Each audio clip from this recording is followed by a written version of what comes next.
Well, ladies and gentlemen, we are back with another very special interview because this time around, we're joined by Edward Woodford. He's the co-founder and CEO over at Zero Hash. So, Edward, welcome to the show, and it's great to have you. Yeah, thanks very much. Well, good to be joining you from chilly Chicago. Yeah, it's certainly starting to get cold around this time of the year. But before we begin here, Edward, we'd love to hear a little bit about like yourself and your background and what got you into all this in the first place. Yeah, absolutely. So Zero Hash co-founded Zero Hash in 2017. So pretty early days in the history of crypto.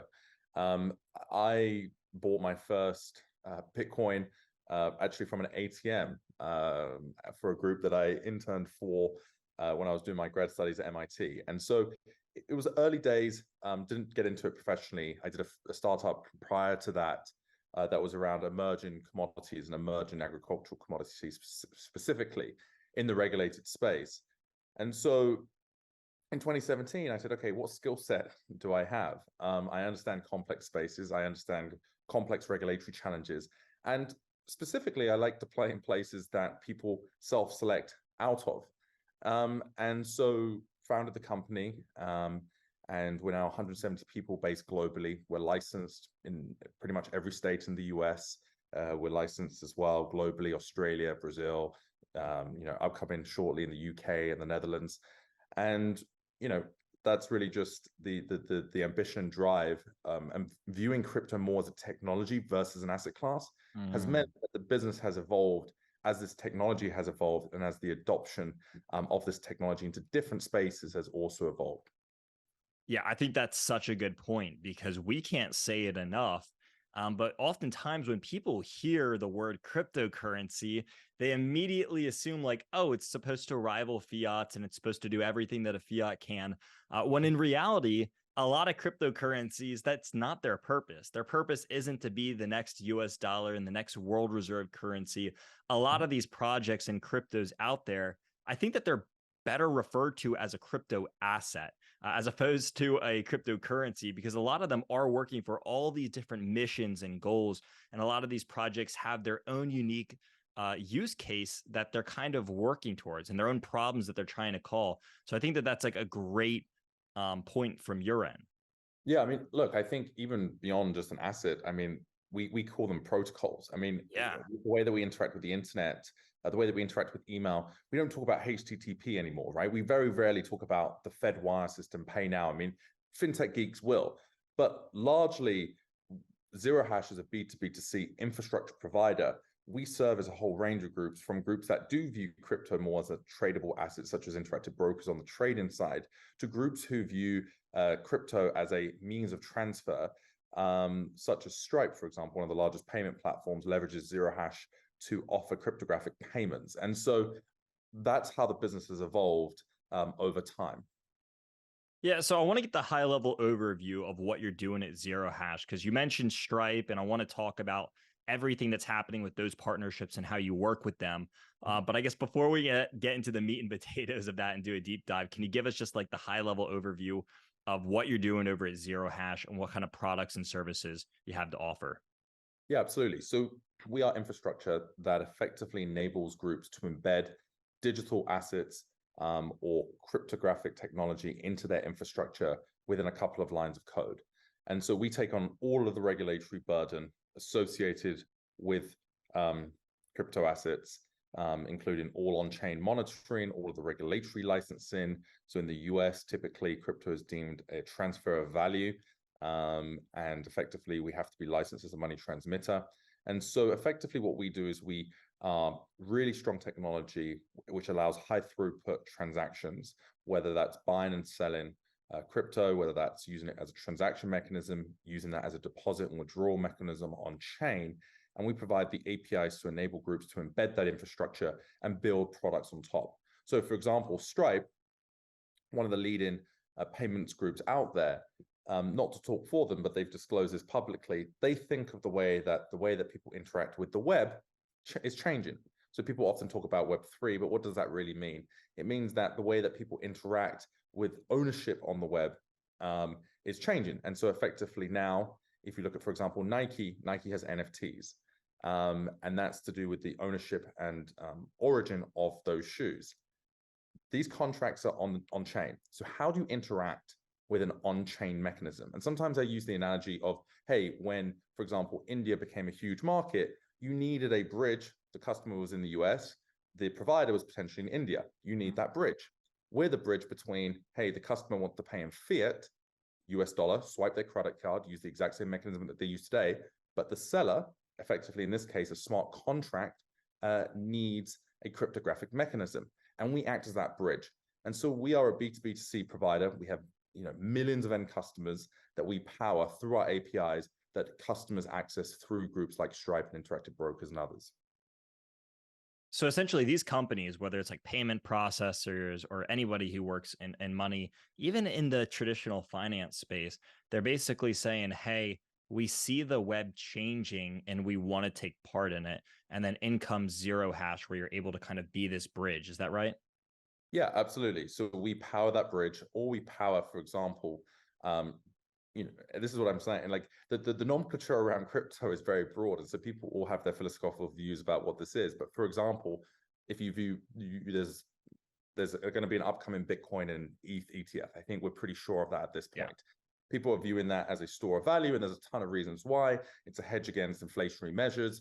So, for example, in that instance, we are powering somebody to buy crypto, and they are holding onto it as opposed to transferring it to pay for something else. And in that instance, they're using it as a store of value. And that's where we power some of the largest brokerage platforms, where you may buy a Bitcoin in the same way that you may take a positional bet on, for example, a bond or a stock. And you're effectively embedding that as part of your overall financial portfolio. So you've partnered with like Stripe, DraftKings, Moonplay, a bunch of other big players. What are the conversations like with these companies when they come on? Like, are they the ones seeking you out, saying like, hey, like the web's changing, we need to take part in this? Are you seeking them out? And then I guess like once you get behind the closed doors, like what are they, I guess, what are they interested in, like from their Yeah. perspective? Look, we're still in the early innings of crypto as an asset, as a mechanism of transfer. The utility conversation of crypto needs to move on, right? And I think that's one of the exciting things about what we're seeing is that potentially 18 months ago, a lot of the conversations were around Bored Apes. I think Bored Apes are interesting and certainly have value, but I think that is a very, very narrow view of what, for example, an NFT actually is. So to give a tangible example, I sometimes use Taylor Swift. I know she's in the media a lot, but I use her as a great example. If you saw what happened with the Ticketmaster situation, there's an intermediary there, which is Ticketmaster. Imagine if the ticket was an NFT. Another great example is her music royalties. She's had issues with her music royalties. Imagine if those things were tokenized as well. Yeah. So that's what I mean by the web. That's what I mean by it's a protocol. It's a mechanism for transfer. If you look at, for example, some of the comments out of groups like Franklin Templeton, Larry Fink of BlackRock, he's talking about how tokenization is one of the most disruptive technologies, right? So they're talking about the technological value. Now, to interact with those technologies, you need a cryptographic mechanism. And again, it's a mechanism, it's a protocol, as opposed to a store of value. And then, of course, there are other groups that view, and there is certainly part of this ecosystem which is more of a store of value. So in all of these conversations, it depends on how they view the lens of cryptography, and what are they looking to build, and how are they looking to build. The common challenge that they have is twofold. One is, how do you build really, really robust, high throughput technology in a very, very complex asset class and technology protocols that are constantly changing? This is the thing that people very rarely understand. If you look at Ethereum today versus Ethereum 5 years ago, it is fundamentally different. The same with Bitcoin. These technologies are moving at pace. These protocols are moving at pace. And so your technology has to move at pace as well. So that is the first challenge, is how do we do this in a secure, fast way? And then secondly, the challenge is how do we do this in a way that is regulatory sound? How do we give comfort to our regulators, not only from a regulatory perspective, but also just from a KYC, AML perspective? How do you know the mechanisms to ensure that things are occurring in the way that they should? And we solve both of those problems. We provide really, really high throughput, scalable technology that takes away and abstracts away the complexity of the blockchain. And then second, we take on the entire regulatory burden globally, such that our customers can focus on really interesting productization, as opposed to necessarily the building blocks, which are the technology interacting with the blockchain and the regulatory pieces, so that they can productize in really, really interesting ways. Yeah, you brought up real world assets and tokenization. And I can't tell you how many people that we have brought on for these interviews that have brought up the same areas, specifically RWAs and tokenization. And so I guess why right now do you think that this area is popping off so much and growing in popularity? Like, why is it suddenly getting so much attention? And what about it is so interesting for all these new players that are coming in? Yeah, I think part of it is the technology, the technology and potentially decision makers at some of these largest places have caught up. The conversation now are at the highest levels, right? You have people like Larry Fink and others, and people listen to them, right? These are not Yeah. crypto native, these are not crypto degen people. They are talking about the fundamental benefits in the same way that when you spoke about, for example, the web in the early 2000s, of course there were the pets.com situations, and there have been plenty of those. Of course, there have been people that have tried to take advantage of the excitement for their ill-gotten gains that existed in the same ecosystem. That doesn't change the fundamental transformational value of the technology. I think now what's exciting people is that you have people that, one, control billions, if not trillions of dollars of assets, talking about the disruptive nature of this. And when you look at, for example, Franklin Templeton publicly, Yeah. their Benji token, this is a group that was founded in 1947, named after Benjamin Franklin.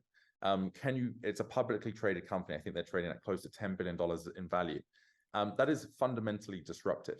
One of our customers, Interactive Brokers that we mentioned, they're a $40 billion publicly traded company. The founder, Thomas Petterfy, who founded that company, he really made his money through the automation technology being applied to traditional financial markets. We used to, 30 years ago, trade markets in pits. Now we use computers. And he was the first person really to take advantage and to automate some trading strategies as the first quasi-automated market maker. And somebody like that saying, hey, I think potentially there is a value of cryptography having the same disruptive effect that we saw 30, 40 years ago in the way that markets have been done. That's what's catching the attention. You have people who are not crypto native saying this is new technology that can be disruptive. Yeah, I think one of the big points that you've kind of made clear is that you streamline this regulatory process for these people who want to get involved. And so having the experience from both the traditional side and now the decentralized side of crypto, I guess what kind of changes have you seen through the years? And ultimately, do you think that the changes that we've made and even the current changes in regulation that we're working towards are ultimately going to be a better thing for the crypto industry in order to kind of like propel it to its next levels? Yeah, I mean, it's hard to talk in super broad swathes. I mean, we're talking about a global market with globally different regulators. I think there are certain parts of the world, for example, I was just at an event this week with the head of the Central Bank of Brazil. And the way that they think about digitalization, the way that they think about this concept is incredibly forward-looking. They are wanting to attract more investment in that space. MiCA in Europe has given a lot of clarity. The US obviously has some challenges, and I think that is potentially an overly narrow view of what we're talking about here. Again, we are talking about technology. We are not talking about fundamental, obviously, and this technology can be used for anything. It can be used for real world assets, as you mentioned, real estate. It can be used for securities. It can be used for art, if that's what we're calling Bored Apes now. It can be used for anything. And so I think what regulators need to understand, and I think some regulators globally have been very, very good at adopting and thinking through this new technology, is how does it benefit people? If you look at, for example, PIX in Brazil, it's not crypto, but you can see how cryptographic elements can enhance that. The Brazilian central bank governor mentioned that it banked 9 million persons in the first few years of adoption. That is game changing. And he mentioned that 1 million new businesses were created. Technology, when applied in the right way, can be transformational, can create value. And I think that's where regulators need to focus. And it's more about what is the fundamental elements of how this technology is applied, as opposed to regulating the technology per se. And that's where we really try to push. Again, we are very, very open with our technology, with our regulatory structure. We are highly regulated. Our second largest team beyond tech is compliance. And so that is very, very common in crypto businesses trying to do the right thing. Well, Edward, we certainly appreciate you coming on here. Where can the people who listen to this and want to get involved and they want to follow what you're doing, where can they follow all the progress that's happening? Yeah, very easily. You can follow us on Twitter at #0hashx, or X actually now, it's #0hashx, but you can follow us on LinkedIn, zerohash, or my email is very, very easy. It's just edward@zerohash.com, and feel free to reach out to me personally. Well, Edward, once again, thank you so much for joining us. Thanks for having me.